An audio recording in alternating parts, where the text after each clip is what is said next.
a little bit about how I got started in investing.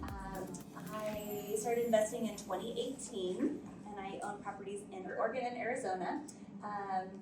And I think I'm going to read what my why is, why I wanted to get started in real estate. And really, I'm reading this just as kind of a framework for what we're going to talk about today, because creating your own why is really important. Like, why are you going to go through all that's required for real estate investing? And you have to have a strong conviction of what is leading you through this in order to pull you through some of the tough times, because they definitely happen. So for me, my why, to live the lifestyle that allows me to freely give of my time, to pour into others and my family, and to give of my resources as I feel led to do. To live intentionally and to my fullest potential, to create generational wealth that will be both educational and monetary. So there's so many things that are packed into that for me. The generational wealth is not just about money, it's about educating my kids so that they know how to do this, so that they'll always know how to make hard work into a resource that can become an asset. So I want to share that with others too. It's not only a passion for me to share that with my own family, but for other people as well. And I'm not an attorney or a CPA, so this could just be informational fun for you. Nothing to write home about. Our agenda for today is we're just going to do some introductions. We've done some. We introduced Chris and thanked her she's brought the snacks today as well, and yes, thank you for that. And also Brenda, this is my assistant and transaction coordinator. She came all the way from Idaho, and her driver, her husband, Eric. So if you've done a transaction with me, I'm sure you've been in communication with Brenda before, so thank you for being here tonight. It's our first time she's been able to be here. Steps to ensure an investment purchase is the topic of our class, and so we'll get into that whole section, and then Q&A, and then a little kind of a gift, I would say, from Chris from Lawyer's Title. And we do an investor deal highlight, so I've got some deals to bring to you that came across my desk this week that are interesting and someone might have interest in. Okay, so goals of our meetup. Why do we take the time to do this? Why are we coming here? And the point is to create an environment where we get encouragement, knowledge, and access. We can create relationships, and we have time to network with each other. We can learn about what other people have done, and we can share with people what we're working on. That helps expand our thinking, set goals, and grow capacity of what we're capable of doing. Just by being in groups like this, I have heard of new techniques and new things that I can try to incorporate into my own real estate investing. It's been very powerful. And I'll tell you, one of the most powerful things about networking in groups like this is finding out about financing and some key pieces that you can bring to the table to take deals down for your own portfolio that you wouldn't have known about if you weren't talking to people that have done some of those things. So taking charge of your future, being intentional, and taking action one step at a time. Oh, wait, my favorite quote that I always have to say, because for some reason this quote really gets me. I'll read it first, then I'll say why it touches me. But time will pass anyway. We might just as well put that passing time to the best possible use. So we can just be going about our days and not trying to accomplish one hard thing a day. And 10 years will go by, and we may or may not have changed anything. We may have just been very comfortable, and there isn't anything wrong with that unless you do desire more for yourself. The reason that I like that quote is it just reminds me that time is going to pass. We might as well be intentional about the things that we're doing. All right, so this is the overview, or the outline really, of our class for how to guarantee we can make a purchase in 2025. So first we're going to talk about motivation, and a little bit about that is what I touched on before. What is your why? And discuss the key steps to ensure you're ready to purchase an investment property in 2025. The market is constantly evolving, and knowing the trends, that will give you a competitive edge. There has been a lot of changes in not only lending, but also the types of investment properties that are out there. And so staying on cue with the trends will really help. We're going to touch on that a little bit, talking about short-term rentals and how that market has changed a little bit too. And we're going to explore everything from financial readiness to the property types and strategic. Okay, so for the realtors in the group here, if you can commit some of these steps and tips to memory, you really can become a true asset for your real estate investor clients. And I say commit it to memory because you don't know when it's going to come up. When is that person that you're going to run into who wants to know about, dividing a lot or adding an ADU or co-housing? Like, what's the difference between co-housing and just renting a bunch of different rooms, and how do they get around that? There's some specific laws around that. So when I hear of these new topics that come to mind, I search out and take a class. I give of my time till I can absorb all of the new information that's out there, so I'm armed and ready. I think it's really important as a realtor to be ready with that information. So you can guide your clients through the process of an investment property acquisition and strengthen your relationship, and it builds trust with them when they feel like you've actually helped guide them through that. And then I would say another really important thing is to do what it takes to become a real estate investor yourself if you're a real estate agent. Committing things to memory is a lot easier when you're going through the trials and tribulations yourself, and the stories that you can share with people when you have taken the steps to go through it are very helpful. So I think this is a phrase that has stuck with me since I was pregnant with my twins, and I was 26 years old, I think, and it was, what side of the struggle do you want to be on? And I made a decision soon after they were born that I was either going to be struggling to be in charge of my day, or I was going to be chasing my day around and never feeling like I was caught up in charge of anything. And I just realized that there was really two sides. So I put the newborn, premature, 10-week early twins on a very strict schedule, and we did not stray from that schedule because I needed to be on the side of the struggle, keeping the equilibrium instead of chasing it.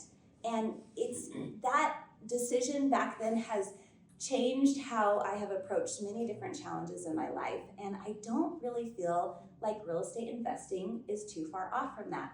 So when I look at this picture, you see the gal over there sitting on the couch, and she's all comfortable and looking out into the blue sky and clouds, and then a gal who's given it her effort, and she's trying to achieve something. She's trying to summit. She's not quite there yet.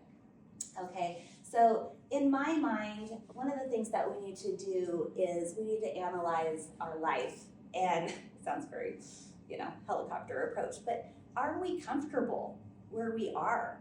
And, comfort can be dangerous because it allows us to just, if we go back to that quote that we were talking about, it allows us to just let time pass us by without being intentional. Let's do a little exercise here. Okay, we're all in the room. The lights are kind of low. It's kind of warm in here, but are you comfortable in here? Let's all just cross our arms, and that feels, it's like a kind of a comfort move. Just kind of hanging out. Okay, now take your arms and uncross them and recross them the wrong way. Like, it's so hard to do. It's so uncomfortable, right? I mean, this is just like a little analogy of the difference between comfort and uncomfort. And what I'm suggesting here is that we be willing to get uncomfortable, that we make some goals for ourselves, and we stay uncomfortable so that we can achieve something. Okay, because you're not going to get there if you're comfortable. You're going to get there if you're uncomfortable, whatever that is, because I can't even get to it. I can't even do it. So another nice phrase that I like to think of is you cannot steal second base if your foot is safely on first. Okay, so you're not going to get any wins if you want to stay where it's safe. So we have to take some measured risks. in order to try to get ahead. And that's what coming to this class is about. This is taking a little bit of the risk element out because we're coming to learn, but we're still trying to achieve something. So being willing to get uncomfortable, and true progress requires pushing past your fears and challenges. And you gotta be willing to do what other people aren't willing to do. So I know with a lot of my friends will be, oh, we can't go, we gotta go work on this project, we gotta go work on that project, and we don't always get to, do all of the things that everybody else is doing, but I'm trading something. I'm trading effort, energy, time, motivation for comfort and fun that I feel like I can earn at a later date. I'm just like kicking the can down the road for the fun card a little bit later. Okay, financial readiness. So I think this slide is really important because a lot of people want to start not here. This is the hard slide to start with, okay? If you're gonna be a real estate investor, you need to be financially ready. You need to know your credit score, you need to know your debt to income ratio, and you need to be able to evaluate your assets. And does anybody know what SREO is? Anybody? Okay. It is a statement of real estate owned. And you can Google it. And when you pull it up, it asks you for the address of the asset, what the loan balance is of the asset, what the remaining number of payments are, what your payments are, everything about it. And it helps you figure out the asset values that you have. So it's a really good thing to track as you progress from real estate investing at a residential scale to a commercial scale. This is something that you'll want to have saved and have it on the ready to produce for a commercial lender, and always keep it up to date. Okay, prepare for down payments and ensure you have the reserves to cover unexpected costs. Okay, so first off, I would say getting your very first down payment together for your first investment property is probably the most difficult. There's lots of ways you can do it. If you own a primary residence, you can tap that as, like, I just kind of phrase it like tap it like an ATM. So you can get a home equity line of credit off of your primary residence and pull that cash out. The very first investment property that my husband and I did, we actually did a really aggressive HELOC and we bought 3 properties. And I was very all in on this, so I was like, oh, we are doing this? Okay, so we really went for it. And that's kind of how we got started. And those were great days. And now, I mean, in hindsight, if we could go back, it's like, oh my goodness, I think we pulled all of that cash out enough to have enough for 3 down payments. And we lowered our house payment because we also lowered our interest rate. And so it was tax-free money. It's amazing. It was a really, really powerful to be able to do that. But there's still ways we can create down payments. So we can do side hustles for sure. And there's so many side hustles now that the internet is a real resource and a place for commerce. Like 10 years ago, that wasn't really a place that you could earn enough money to really save aggressively. You could save up a down payment in a year by getting in some good online opportunities nowadays. So the other thing, when you see reserves over there, this comes into play a little bit farther down the road, but when you have more than one rental property and you're going to get a loan for a 3rd or 4th rental property, the lender may require you to have 6 months of reserves for that purchase. And what that means is literally monthly payments, 6 months of monthly payments sitting in an account. So if it's a $2,000 a month payment and you need to have 6 months there, you're gonna have quite a bit sitting there just waiting, and you can't touch it because they could audit it. And if you don't have it still, they can call a loan. Very rare, but they do reserve that right. So those are things that you don't need to know on your first purchase, but know that those things come up the farther into real estate investing that you get.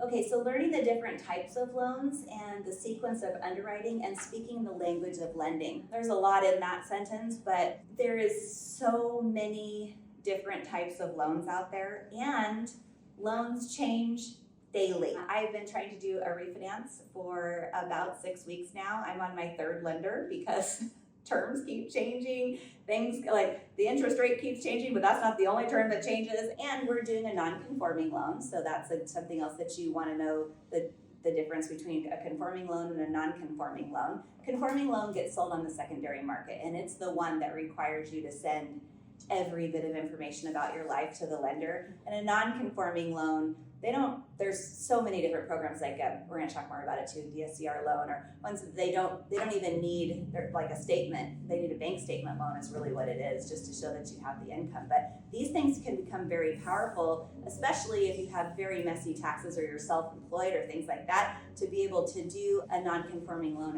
is a great tool. So study up on your lending for sure. Okay, and something that I've been doing for years now is I meet with 1 or 2 lenders each week. I'll just call them, hey, what's your latest and greatest product? What kind of loans are you doing the most of right now? What's your time to close?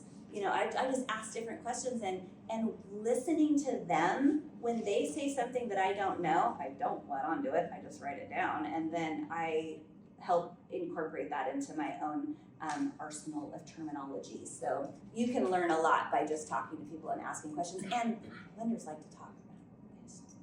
So create a partnership if you need to. If you're short on a down payment and you're gonna need, this happened in one of my clients was doing a investment purchase, and they were qualified for a 20% down, and I don't know, maybe 3 days before closing, they decided to up the requirement to 30% down. So it was like, lose all our work or come up with an extra, I don't remember what it was, maybe 25 grand. It was substantial, something that they didn't have. And they had already discussed possibly having a partnership or buying a next property with somebody else. And so we brought that guy in right then. We were able to close the deal. And of course, with that, we're going to talk about partnerships and holding title and all that stuff too. But it's just really important that you don't just rush through that and skip the hard stuff, which is conversations about partnerships and how they can go wrong, and always make sure with a partnership that you both agree how to get out of it. Everything goes good when things are going good, but if one person loses their job and they can't afford to keep this rental property anymore and they want to sell and you don't, then what do you do? So that's the conversation that you have to have, is how do we get out of this if one party wants to and the other one doesn't? And then you need good lenders to help you to solve that problem. That's where it will be good to have interviewed and created relationships with lenders along the way. So creating a partnership is definitely an opportunity that you want to have on the ready if you need it. And financial readiness is the foundation for successful real estate investing. I guarantee you, if you have funds lined up, you will find the deal. It's finding the deal and finding the funds at the same time.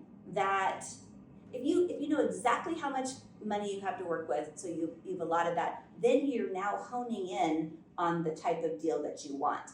And we didn't really talk about that here. I don't have it on any of the slides, I don't think, but we've talked about creating your buy box before. And that is the 5 or 6 or 8 things that you must have in order to pull the trigger. And if you're looking at a state and you want to buy something, if you have your buy box, I want a 1 level, I want it to be from year 2000 or newer, I want 1,500 square feet, a 2-car garage, I want it to be on a 10,000 square foot lot. Those are all things that are part of your buy box.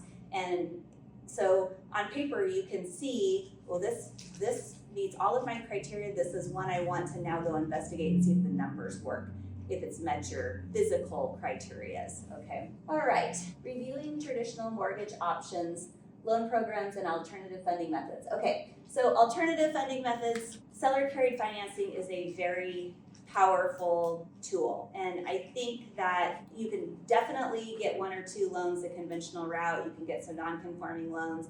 But some of the best deals and the deals that feel like they're really good problem-solving deals are ones where there's creative financing involved. Seller carried finance with a first trust deed secured by promissory note. I like that the very best. A land sale contract is not my favorite because the seller remains in title, okay, and you only have equitable title in a land sale contract. in a seller's carry contract where it's a trust deed and a promissory note, you actually are in title, and it's a much better position to be in. Plus foreclosure is only 120 days versus, I think it's a 12-month for a land sale contract, so it's a much longer and it's a lot riskier that way too. Although we did have one earlier, I think it closed in January, where the seller insisted we're on a land sale contract, and then I kind of warned my client against it a little bit. I said, well, you know, he's gonna be on title, and so he's always gonna feel like he owns it a little bit. And sure enough, oh, hi you guys, welcome. They just drove from Beaverton, so they get a free pass. Anyway, about 4 or 5 months after the deal closed and everything was calm, he gets an email about the yard not looking good from the guy who sold it to him. Because just like I thought, he still felt like he owned it a little bit. So anyway, that's just one of those weird things that happen. Okay, so consider creative financing strategies to maximize your investment potential. Private lending, seller carry, and land sale card. Okay, we just covered that. Oh, DSCR loans.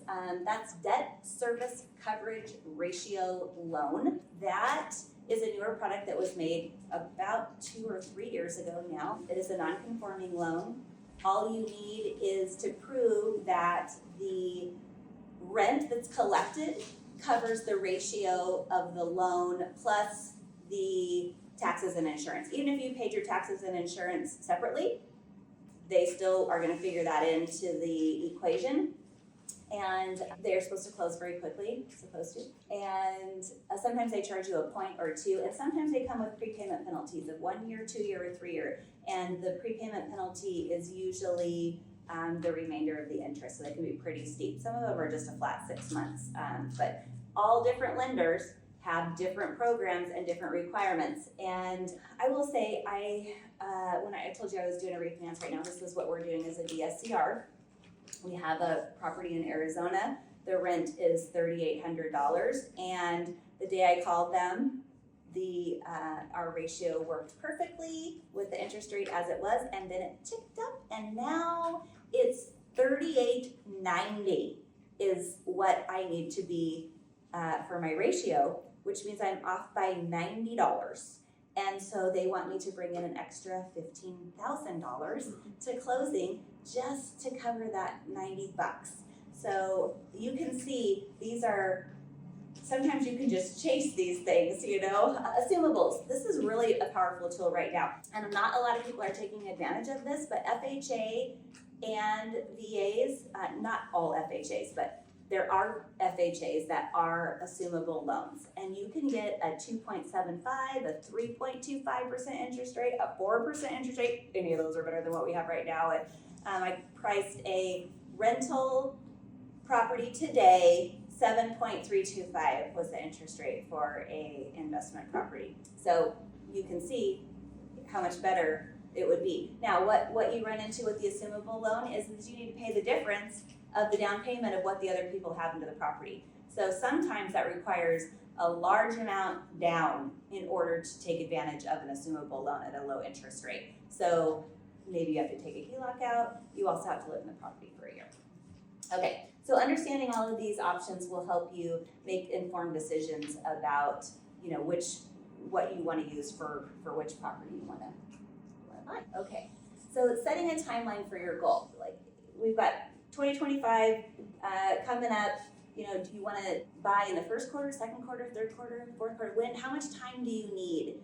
What quarter? And what I want to challenge you to do is to set a very specific, realistic goal, write it down, and this is just, maybe it's just how I was raised, but I feel very strongly that if you set a goal or a promise for yourself, that you need to keep that so that other people believe in you and you believe in you. I don't lie to myself. If I'm not going to get up and do a goal that I've set for myself, then I don't set it because I don't want to let myself down. And so I really I encourage you to take a high standard for yourself like that. If you set this goal, really go for it. Ask for help. Tell people what your goal is.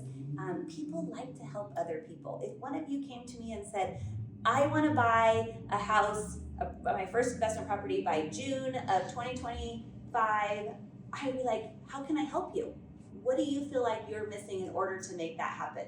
And so, people, I'm not the only one that likes to help. I get people like to offer to help me too, and I like to take up people's offer because there's a lot of people out there that know a lot more than I do about things. So factor in the time to search for a property. My first fourplex that I bought, I had to make I had my buy box. I knew exactly what I wanted. And this was in the market where every property had 4 or 5 offers within a few days. And so it took me 4 offers that we missed and the 5th one we got, but that took about 2.5 months. And I did not factor in the amount of time. So I had set a goal for myself. I'm gonna own a property by XYZ, and I didn't because I kept losing on the offers. And so knowing that ahead of time, leave a little runway for yourself we don't really have that too many multiple offers right now, so it's not too bad, but it still does happen. So especially on some good investment properties, when people price them low, you can get multiple offers. So it can be hard to win sometimes on investment properties. And yeah, I'd say the last thing, just be sure you share your goal with somebody else so that you're accountable to you and to other people. Okay, understanding the different property types and exploring the different investments. We've covered this a lot in here before, but there's, along with the 100 different types of loans, there's 100 different ways that you can do investment properties. And there's short-term rental, mid-term rentals, long-term rentals, 1 to 4 units, 5+ unit apartments, flips, strip malls, warehouses, land development, cottage clusters, residential infill, senior care, house hacking, love this, and co-housing. Oh my goodness, I took a 5-day class on co-housing this week. Oh my goodness, you guys, this is the new it. So we're gonna do a class on just co-housing next year because I am all lit up about this one. It's very cool. I'm gonna tell you one cool thing. Remind me at the end to tell you one cool thing about co-housing that I learned in the class because it's a game changer. Okay, each type offers different opportunities and challenges, and so you have to choose the one that aligns best with your goals. And then your goal here is to marry your investment property with the type of loan that you want. So they don't all go together. And just recently, it's only been in the last few years that lenders would even acknowledge short-term rental, or even insurance companies weren't even acknowledging short-term rentals, I think in 2020. So I had my first short-term rental, I had to get a Lloyd's of London policy. That's for like the shiny rock that you find, that came from the moon or something. I don't know. It's like for special things. It's very strange. But there was a time where I couldn't find anybody to do a policy for me. So things that you need to know. Okay, researching title holding entities. So this is really important. There's a lot of different ways to hold your title in your real estate properties. And my parents owned several rentals, and they never did any LLCs or anything, and they were just very fortunate. That is just not, in my opinion, it's not safe to do that today, and it's a lot easier to start out on the right foot and build a nice foundation of how you're holding your properties instead of going back in the rears and trying to recreate how to do it. And if you're starting out, say you're starting out with a primary residence, and then your goal is in 5 years you're gonna have that become a rental property. Obviously, when it's a primary residence, you don't want to give up your ability to have your homestead protection. Okay, so you don't want to put that necessarily into an LLC while you're still living in it as a primary resident. But later on, when you move out of it and you leave this behind and now it's become a rental property, now you want to consider forming an LLC and placing it in there. And so, again, not a CPA, not an attorney, but what was recommended to me was each one of my properties is owned by an LLC, and it is a disregarded entity, which means that LLC itself does not pay taxes.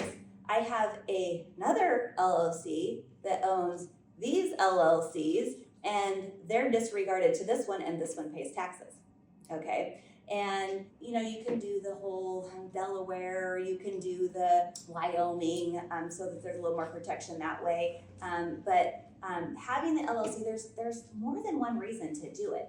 One is just for the protection. Two is for organizational purposes. And let's just say you do have a rental, you really kind of want to keep that under your hat a little bit, because you don't want your renters knowing that you're, a corporation or something like that, where they think there might be a lot. Oh, the other reason to have the LLCs is you want to have a specific bank account for each LLC, and that really helps. So every single one of my properties, I have a bank account for. My tenants pay rent, it goes in, or the property manager puts the rent in. My expenses come out of that. It's all in one spot, and that's just so nice for accounting purposes. And the other thing is that you can get loans specifically in LLC names that you can't get in your private name. And I think we're going to talk about that coming up here too. But yeah, it's just easier for organizing and for protection and to help you build. So set your stuff up. I mean, if you only want 1 or 2 rental properties, you probably don't have to do all of this. But if you want to build and you have a goal of having 10 doors, 15 doors, 30 doors, then you definitely want to be building this correctly from the ground up. Okay, having exit strategies. So you need to plan for the unexpected when you buy a property. So many things are outside forces on properties that we have no idea about, and so you can buy a property and the environment around you, the neighborhood changes, a business goes out, and now all of a sudden there's homeless camps around the area, and it's not it's not safe for renters anymore. Or here's one that happened to me. I bought a condo, and it was a short-term rental, and it was adorable. It was so cute. I just love this little place. And we bought it furnished. It was already an active Airbnb. It brought in like $35,000 a year. When we bought it, we got all of the rentals that were pre-booked that were set to come in. And then during COVID, the guy that lived next door couldn't go into his office, and so he stayed home. And apparently we shared some sort of a ventilation system. He liked to smoke pot, and he smoked pot all day long. And my reviews started saying that the place smelled like mold or skunks or something's wrong, or oh my goodness, we don't know what the smell is in here. And it would come in waves and then it would go, and I was like, oh my goodness. And literally around me, my short-term rental business declined to the point where I pulled it off because of what my neighbor was doing. And would I have been able to screen for that in any way, shape, or form? I mean, no. I guess I could have known whether the ventilation systems were shared between the units, but I had to come up with a plan B for that, and I was able to do that. But these were things that we had talked about ahead of time, and so just be prepared when you buy something that sometimes the city can do some things that change your plans too. If you had planned to split a lot, now all of a sudden they don't let you divide it, and you're like, oh great, now what am I gonna do? So coming up with an alternative. So 2 exit strategies is the best. Just keep it in mind. You can sell it, refinance it, do a cash out refi, do a HELOC off of it, a 1031 exchange, repurpose the property. Which when I say repurpose, I'm talking about changing it from a short-term rental to a mid-term rental or to a long-term rental or whatever you need to do there. So you can find a different use for it where hopefully you're still in a cash flowing position and not going underwater. But sometimes you got to feed your properties in between, and that's okay too.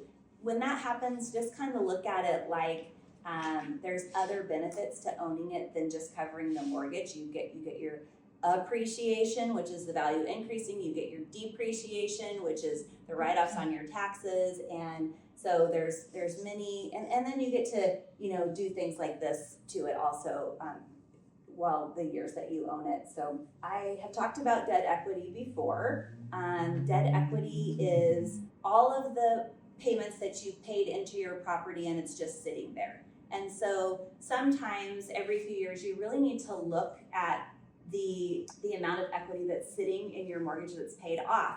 It's not doing anything for you there. You are still getting appreciation. The property is still going up in value. You still have your depreciation happening, and you're collecting income off of this. And this cash, could it be deployed and be working for you better? I feel very strongly about this. Every dollar has a job, and if it's sitting there, it's not working for you. So sometimes we need to reallocate that, pull money out, broaden our base, and buy another property.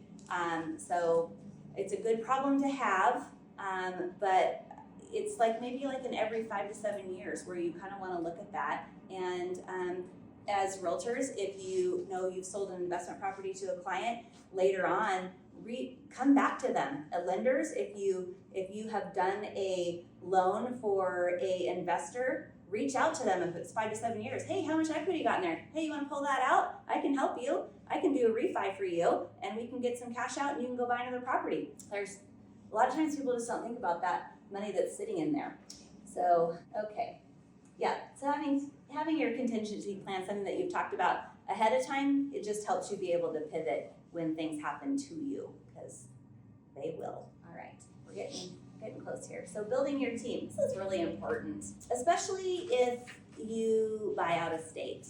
If you buy in state, it's just as important too, but if you buy out of state, you gotta build a team. So my suggestion is that you take, and I probably didn't make a complete list here, but take these titles, the realtor, contractor, property manager, title, escrow officer, CPA, financial advisor, take those titles down and write them down on one side of your column there, and then your goal is to fill names in.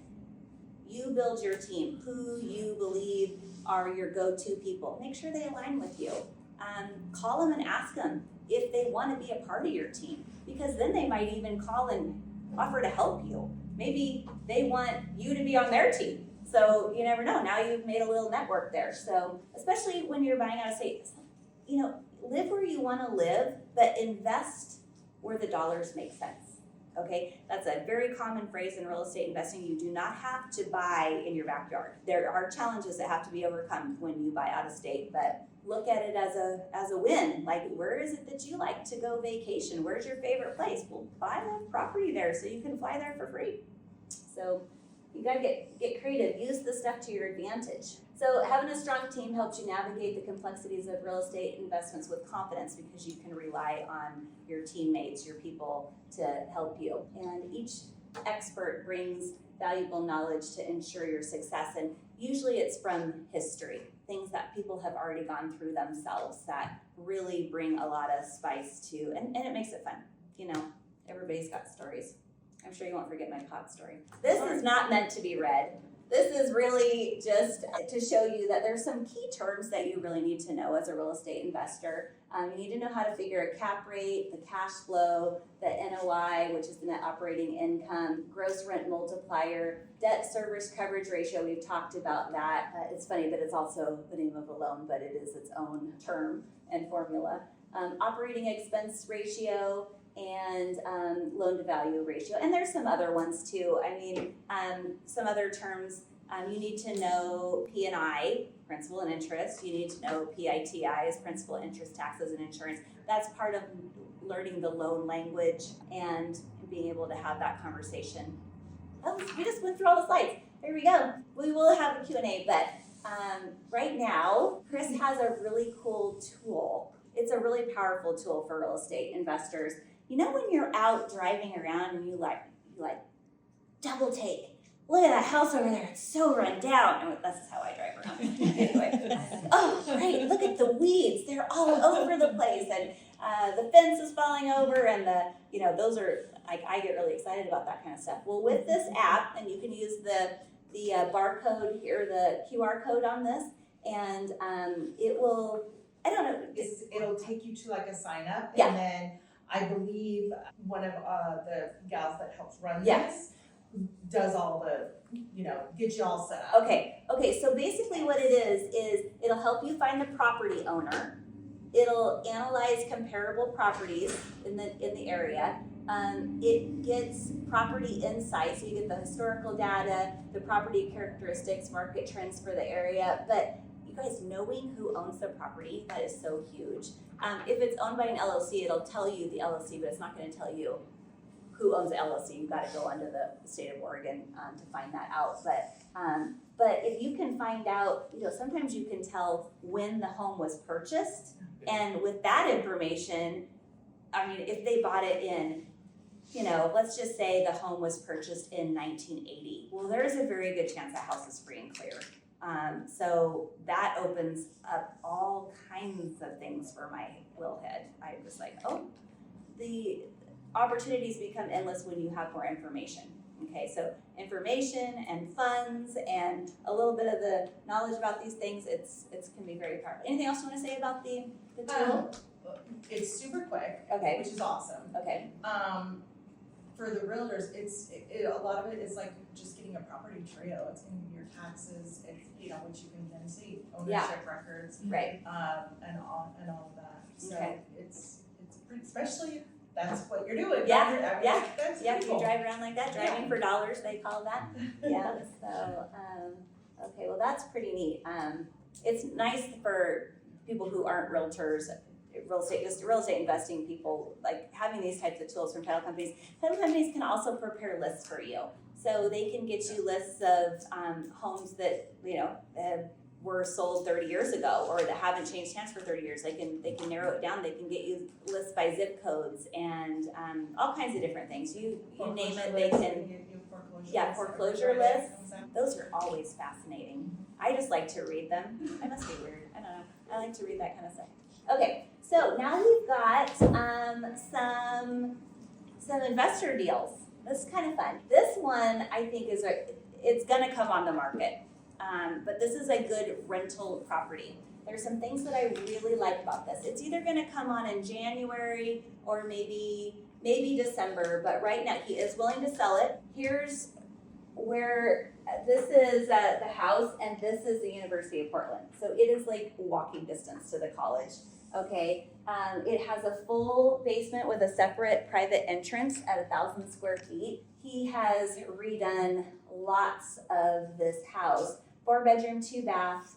So it's 1 bathroom upstairs, 1 bathroom downstairs, 2 bedrooms upstairs, 2 bedrooms downstairs. It's on a corner lot. I just had an appraisal for $555. And the reason that we just had an appraisal on this is because he is a real estate investor. He searched out a house with a lot on the side. He subdivided the lot off, sold that. The biggest challenge with this one was he had to get the lender to release the lot. And that is not hard. So he had to have an appraisal to prove that there was still enough value in the house, had to bring some cash to closing to get the loan to value ratio correct. But he made a ton of money on the side lot and he got to live there during that year, and now he's gonna be able to sell off this. And I still think I think this is a great investment property just for its location. It's a really good part of Portland over there by UP, and it's very walkable, and rents are pretty high. So that's a really good one. So if you have interest in that, let me know. Here's another pocket listing. This house is cool. It has this whole, look at that bar.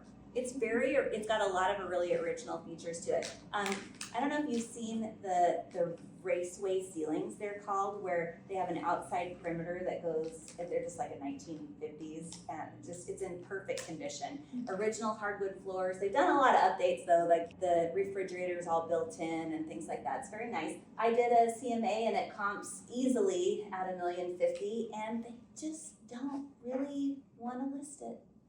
They just don't. So they're willing to sell it, and I'm trying to talk them into listing it, but they just don't really want to. So I told them I would put it on the slide tonight and see if anybody was interested. I'm going to go take a look at it on Sunday. But the backyard is really cool. It's terraced, and it's kind of like a hobbit backyard. There's all these little tunnels that you can walk through, and a little tea house that you can go into and stuff. So it's a half-acre lot. It's a big house. I think it would, the rents in the area brings in a lot of rent. They own it free and clear, so what does that mean to you? Does anybody, does that make you think that you could do? Yes, that's right. Maybe possibly with enough down payment, they might carry it. So you never know. I think they're kind of open. Okay, so lastly, I had this up before, but I think it's still appropriate. I just wanted to challenge you guys to be coachable, to listen to podcasts and take notes and take action. So I have learned so much from podcasts and taking classes. I just told you guys I just took I've got to tell you the co-housing secret. All right, this class was so amazing. I couldn't figure out how co-housing could, there's some criteria that some cities have, or even some loans, where you can't have 4 people in a house that aren't related to each other, and it's on the books all over the country, and it can be enforced by HOAs as well. So you can't just buy a house and put 4 people in there that aren't related. You can, but if you get called out on it, you can. The city can. They don't like it necessarily. So the way around this that they figured out, and this was just a light bulb moment for me, was they created a membership, like a club, like a golf club. So if you want to become a member of this house, you rent out a room to each person. As a landlord, you are also a member of the club, so you can walk into the common areas without a 24-hour notice, and it is part of the club rules.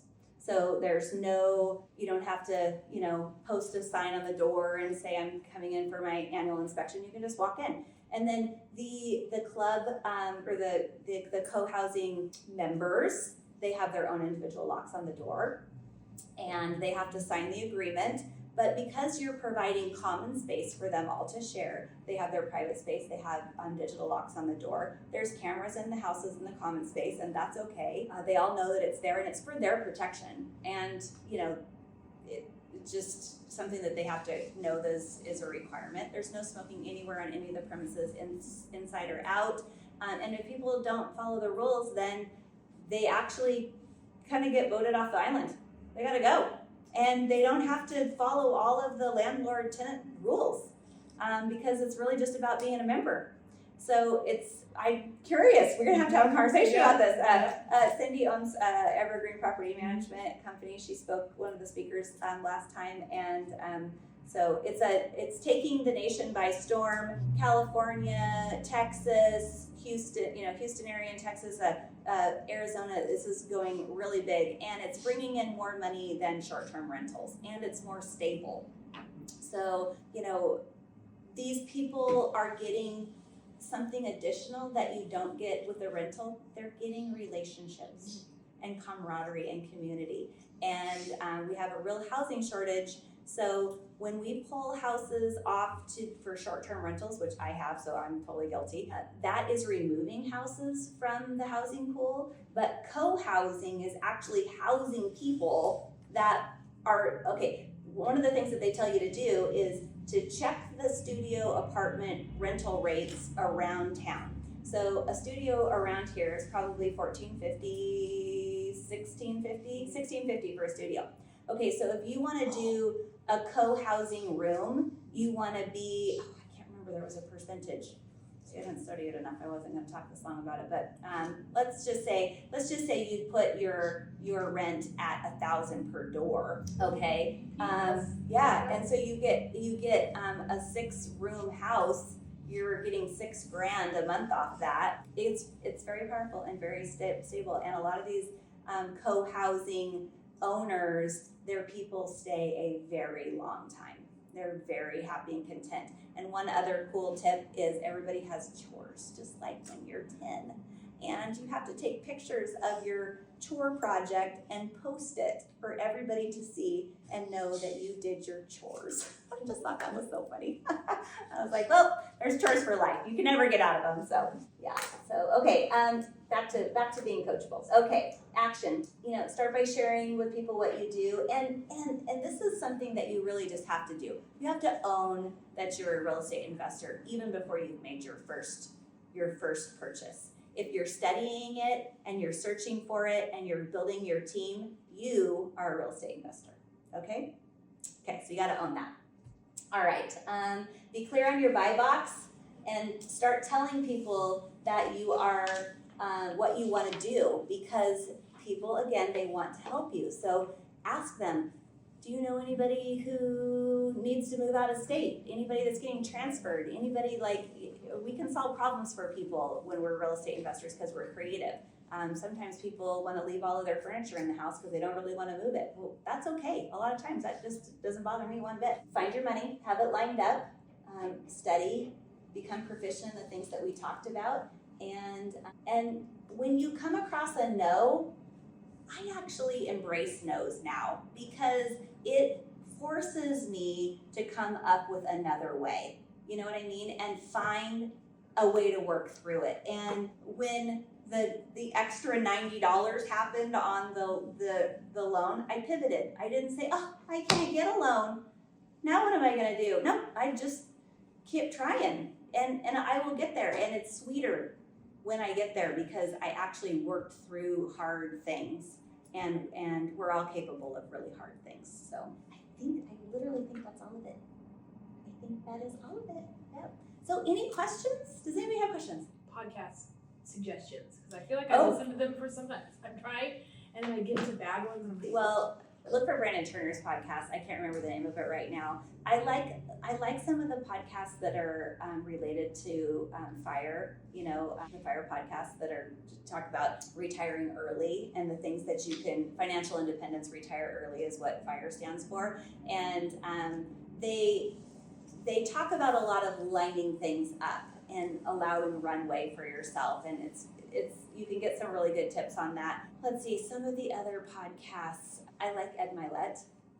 He's kind of a get your mind right type of guy, and I think that's important for us too. About some of the things that I talked about where we're holding ourselves accountable, and we don't break promises to ourselves. That kind of stuff comes from it. Like Ed Milet, and Growth Day is Brandon Burchard. He has a really good one as well. And when I'm working out in the mornings, I listen to it just for extra content.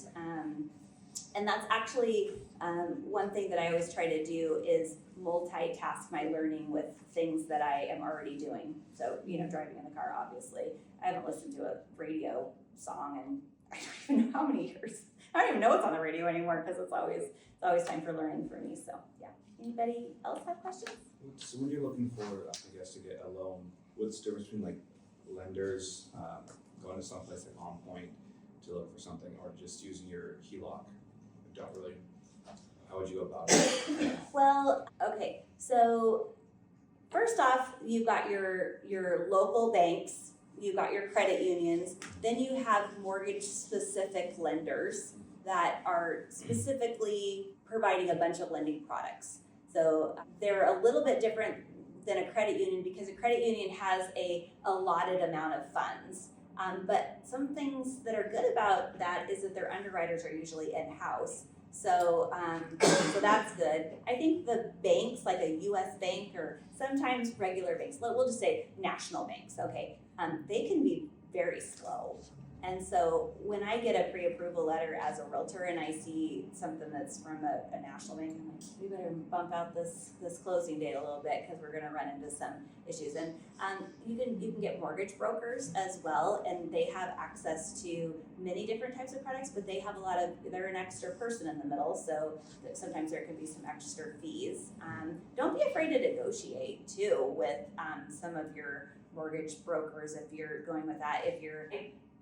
Actually, one of the local credit unions, we were working on a deal that was about a million. Well, it was over $1 million, but the loan was like $950,000, and they told me what the interest rate was, and I said, I cannot recommend that my client do this. Are you kidding me? That is way too high. And just like that, she dropped a 0.5% interest rate point. I was like, well, that's all I had to do? Oh my goodness. Wow, that was great. So sometimes there's leeway in there. Yeah, so a lien back there is a loan officer for Rocket Mortgage, and they have some amazing discounts available. They also do a pre-qualification. It's not called a pre-qualification. What is it called? Pre-certification? Verified approval letter. So when you go to buy a house and you have a verified approval letter, you can close in 10 to 14 days. So as a realtor, if I got that letter, like all their underwriting is done. So it's front-loaded work for you as a buyer, but super powerful to receive, and you can get your deals done really quick like that. You guys have a first-time home buyer discount too, right? Yeah, we have different programs. Yeah. That's available. Yeah, well, get her card because I've done 2 loans with Rocket, and I actually love Rocket's online platform for the ongoing maintenance of the loan. Me making my payments on there and going in to get all my stuff for taxes, and it's all so slick. It's really, really done well. So, I find I get, like you said you will talk to several Yeah. a week sometimes. Yeah. How do you set that conversation up so suddenly you're not in a situation where you're like feeling like you have some sort of like loyalty or have to, you know, that Yeah. kind of happens to me a lot. well, that's a in good Vegas. trait to have, by the way. I like loyal. I You know like what I mean? loyalty. Yes. Well, you know, first off, there's many times where we get in these situations and we're working with people and we realize they just aren't really a good fit for us. Yeah. And so first off, just knowing that you got to spend a little bit of time with them on the phone. Sometimes you can just tell them that you're doing some pre-interviewing for some of your clients and you want to know what some of their products are out there and you'd like for them to email you some things. And then you can just check their follow-up, you know, because sometimes we'll have some great conversation with people on the phone and then they literally will send you nothing. And you're like, okay, well, scratch that.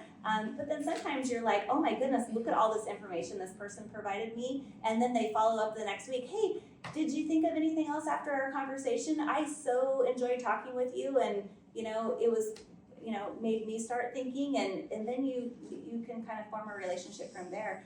And actually, I find that I use a lot of different people all the time.